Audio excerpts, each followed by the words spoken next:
In February this year, China Aviation Industry Corporation, AVIC, discussed the sale of the J-35E fighter jets with Saudi Arabia. Priced at $70 million each, these fifth-generation Chinese aircraft, equipped with PL-15 missiles with a range of 200 kilometers, were proposed for a total of 200 units at a cost of $14 billion. Saudi Arabia is looking for an all-around fighter, one capable of air superiority against Iran's Su-35S and precise strikes against missile bases. Clearly, the J-35E does not meet these requirements. The J-35E's WS-13 engines provide only 38,700 pounds of thrust. Saudi Arabia's rejection of the J-35 was not due to a lack of sentiment, but rather because the aircraft is deemed unsuitable for the task. The J-35's failure can be attributed to its engine performance, overall design flaws, and issues with training and maintenance. The J-35 has not received any orders from the Chinese Air Force, and its overseas orders are non-existent. The Chinese, they do understand कि हमें threat है India से, Europe से उनको कोई threat नहीं है, याद रखें। थ्रेट सिर्फ इंडिया से है, क्योंकि India has nuclear weapons, India has a big army, India has big strategic assets in the Indian Ocean. फिर साउथ चाइना सी के अंदर India is exporting weapons to make export weapon to Indonesia, already exported to Philippines. कि Middle East India की तरफ खींचा चला आ रहा है। वैसे तो हम जानते हैं इंडिया बहुत बड़ा कंट्री है और सबसे बड़ी बात ये कि बहुत बड़ी मार्केट है। ये जो यूएई और सऊदी अरेबिया है वो हम देख रहे हैं कि बहुत तेजी से इंडिया की जानिब खींचे चले जा रहे हैं। वहां पर इन्वेस्टमेंट्स हो रही हैं, वहां पर जो है विजिट्स हो रहे हैं। अभी मैं आपको बताऊं तो ये खबर सामने आई है कि यूएई जो है $100 बिलियन से ज्यादा इन्वेस्टमेंट यूएई वहां पर कर रहा है। और जो फ्री ट्रेड पैक्ट है उनका, उसके बाद, उस एग्रीमेंट के बाद मजीद भी जो उनसे इन्वेस्टमेंट देखी जा रही है वो इससे भी कहीं ज्यादा। कल तक चीन जो लाइन ऑफ एक्चुअल कंट्रोल के ऊपर दंदना रहा था और ये कह रहा था कि PP-14 पे मैं तांडव करूंगा और गलवान पे मैं लड़ाई करूंगा तुमसे, वो चाइना आज प्यार मोहब्बत की बातें। चाइना अपने जो डूब रहा है उसको डिले करने के लिए उन्होंने ये काम किया है कि अब हमने अमेरिका को तो भूल जाए ना। अब तो अमेरिका ने इस रीजन के अंदर after Modi's visit south east Asia का चौधरी जो है वो इंडिया बन चुका है, भारत बन चुका है। जय हिंद दोस्तों। चाइना को सऊदी अरब की तरफ से लगा एक बहुत बड़ा झटका, जहां पर सऊदी अरब चाइना से J-35E fighter stealth fighter jet खरीद रहा था, जो कि $14 बिलियन की डील होनी थी।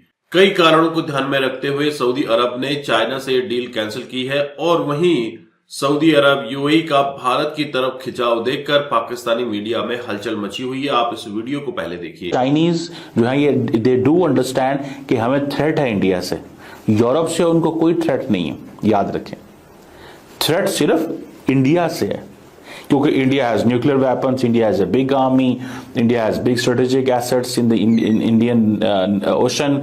फिर साउथ चाइना सी के अंदर India is exporting weapons to make export weapon to Indonesia, already exported to Philippines. So India उनको पता है और वो समझते हैं कि ये 1.4 तो हमें इनसे फायदा लेना चाहिए इन एट एवरी वे, हमें इनसे फायदा लेना चाहिए। और अगर हम ये फायदा नहीं ले पाएंगे तो देन हमारा नुकसान है इस चीज में। और जो अगले दिन वो जिसे कहते हैं ना म्यूचुअल, जिसे अचीवमेंट कहते हैं, वो पास दी डॉक्स जो लफ्ज इस्तेमाल किया था, obviously I think this is a French word may be या लैटिन है, तो इसमें जो वांगजी ने इस्तेमाल किया था, ठीक है ना जी, कि अब हमारे लिए काम करना जरूरी है क्योंकि हम अब बहुत ज्यादा आ गए। सो ये चीज इंडियन चाइनीज से समझते हैं इंडिया हमारे लिए खतरा है, यूरोप खतरा नहीं है। इसीलिए तो चाइना ने इंडिया को यूरोप को इग्नोर कर दिया। यूरोप नहीं चाह रहे वो शी जिनपिंग, लेकिन इंडिया को वो इग्नोर नहीं करेंगे। कल तक चीन जो लाइन ऑफ एक्चुअल कंट्रोल के ऊपर दंदना रहा था और ये कह रहा था कि PP-14 पे मैं तांडव करूंगा और गलवान पे मैं लड़ाई करूंगा तुमसे, वो चाइना आज प्यार मोहब्बत की बातें कर रहा है। तो चाइना कह रहा है people to people contact. China कह रहा है कि कैलाश मानसरोवर की यात्रा दोबारा रिस्टार्ट करते हैं और हम और फैसिलिटीज देंगे, वीजा की फैसिलिटीज देंगे इंडियंस को कि कैलाश मानसरोवर की यात्रा वो आराम से कर सके। चाइना के अंदर बैंकिंग क्राइसिस बढ़ते जा रहे हैं और जो शी जिनपिंग की जो लीडरशिप है उसने चाइना को एक क्योस की सिचुएशन में लाकर खड़ा कर दिया। एक इकोनॉमिक कोलैप्स चाइना के अंदर आने वाला है और उसकी दस्तक मुझे कल रात को दिखाई दी। कैसे? जो चाइना की एक माइटी इकोनॉमी थी वो आज हिस्टोरिकल डाउनफॉल के लिए तैयार है और हम विटनेस कर रहे हैं मेकिंग ऑफ इकोनॉमिक कैटास्ट्रोफी जो चाइना से आने वाली है और पूरी दुनिया को ये हिलाने वाली है। बीजिंग ने वही काम किया जो उसने कसम खाई थी वो कभी नहीं करेंगे। आपको याद होगा जब जब चाइना दिक्कत में आता है वो कभी भी बेल आउट पैकेज नहीं देता है। पहली बार चाइना ने ये काम दोबारा से किया है, लेकिन उन्होंने बोला था 97 में हमने एक बार अपनी इकोनॉमी को बचाने की कोशिश करी है, दोबारा ये काम हम नहीं करेंगे। लेकिन अभी जो चाइना की इकोनॉमिक डिजास्टर है वो इतना ज्यादा बड़ा हो चुका है कि उन्हें दोबारा से अपनी कसम को तोड़ना पड़ा। In a desperate attempt to stabilize their economy, यानी कि क्रम्बलिंग बैंकिंग सिस्टम, जो प्रीमियर ली शियांग है उन्होंने अनाउंस कर दिया रात के अंधेरे में कि चाइना 500 बिलियन युआन को इंजेक्ट करेगा मार्केट के अंदर। भारत में तेल का खजाना मिलते ही सऊदी अरब कूद पड़ा है। वो अरबों डॉलर का निवेश करना चाहता है। इंडिया अब अमेरिका, इजराइल और यूएई के साथ मिलकर अरबों डॉलर्स के बातें कर रहा है और हम अपने दोस्त ममालिक, इस्लामी ममालिक जिन्हें हम कहते हैं, उनसे आज तक वो पेमेंट नहीं ले सके, वो पैसा नहीं ले सके जिनको देने की वो सलाहियत रखते हैं। आई विश कि हम वो इन्वेस्टमेंट उनसे ले सकें जो इन्वेस्टमेंट हमारे लिए बड़ी अच्छी होती, लेकिन हम नहीं ले सके, हमारी वो कैपेसिटी नहीं है। अब कल हमारे वजीर आजम साहब गए तो उन्होंने कहा मैं कोई कटोरा लेके यहाँ पे नहीं आया कि मिडल ईस्ट इंडिया की तरफ खींचा चला आ रहा है। वैसे तो हम जानते हैं इंडिया बहुत बड़ा कंट्री है और सबसे बड़ी बात ये कि बहुत बड़ी मार्केट है। ये जो यूएई और सऊदी अरेबिया है वो हम देख रहे हैं कि बहुत तेजी से इंडिया की जानिब खींचे चले जा रहे हैं। वहां पर इन्वेस्टमेंट्स हो रही हैं, वहां पर जो है विजिट्स हो रहे हैं। अभी मैं आपको बताऊं तो ये खबर सामने आई है कि यूएई जो है 100 बिलियन डॉलर से ज्यादा इन्वेस्टमेंट यूएई वहां पर कर रहा है और जो फ्री ट्रेड पैक्ट है उनका, उसके बाद उस एग्रीमेंट के बाद मजीद भी जो उनसे इन्वेस्टमेंट देखी जा रही है वो इससे भी कहीं ज्यादा। तो इंडिया की जो राइजिंग इकोनॉमी है जो कि I think before the end of this decade is going to be third largest हो सकती है। Third largest, yes definitely. China यानी फिफ्थ लार्जेस्ट तो हो चुकी है। यूके को, अच्छा यूके को रिप्लेस कर दिया इन्होंने। और तो पाकिस्तान कहाँ पे स्टैंड करेगा इन फ्रंट ऑफ इंडिया, ये बड़ा मेन क्वेश्चन है।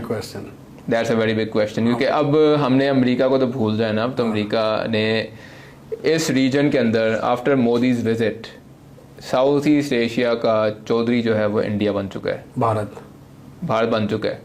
तो दोस्तों आपने ये वीडियो देखी और आपको आइडिया लग गया होगा कि चाइनीज वेपन किस तरह के बेकार वेपन होते हैं। हालांकि 5th generation fighter jet China ने बना लिए हैं जो कि भारत के बॉर्डर से लगभग 200-300 किलोमीटर आगे ही खड़े हैं और भारत को भी चाहिए कि वह F-35 खरीदे और F-35 के ऊपर भी डील हो चुकी है जो कि लॉकहीड मार्टिन F-35 बनाने वाली कंपनी है। इसने भारत के साथ जो भारत सरकार की शर्तें थी उनको मान ली है और भारत में ही मैन्युफैक्चर होगा, कंप्लीट ट्रांसफर ऑफ टेक्नोलॉजी होगा। लेकिन सऊदी अरब ने चाइना से J-35 की डील कैंसिल क्यों की है?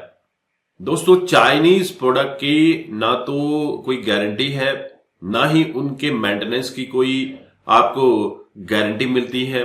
दोस्तों अगर चाइना का प्रोडक्ट चले तो शाम तक, अदरवाइज चांद तक, इस तरह के स्लोगन्स आपने सुने ही होंगे।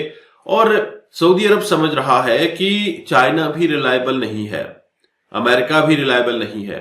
रिलायबल है तो दुनिया में सिर्फ एक ही नेशन, वह है भारत। इसी वजह से आज नेटो मेंबर्स भी, जो नेटो मेंबर्स अमेरिका पर आंख बंद करके भरोसा करते थे, आज वही भारत की तरफ देख रहे हैं। भारत में पूरा ईयू कमीशन आया हुआ था जो कि भारत से बायलैटरल ट्रेड की बात कर रहा है, डिफेंस क्षेत्र में अपनी साझेदारी बढ़ाने की बात कर रहा है और मैन्युफैक्चरिंग बढ़ाने की बात कर रहा है। तो कहीं ना कहीं सबको लगता है कि भारत ही उनका एक सॉल्यूशन है।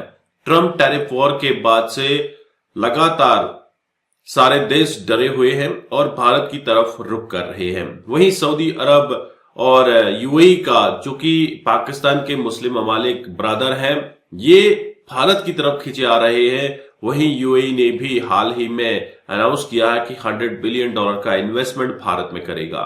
दोस्तों आप क्या समझते हैं, आपके क्या विचार हैं, कमेंट कीजिएगा। चैनल पर अगर आप नए हैं चैनल को भी सब्सक्राइब करें। हम आपको मिलते हैं अगले वीडियो में, तब तक अपना ध्यान रखें। जय हिंद, जय भारत, जय श्री राम।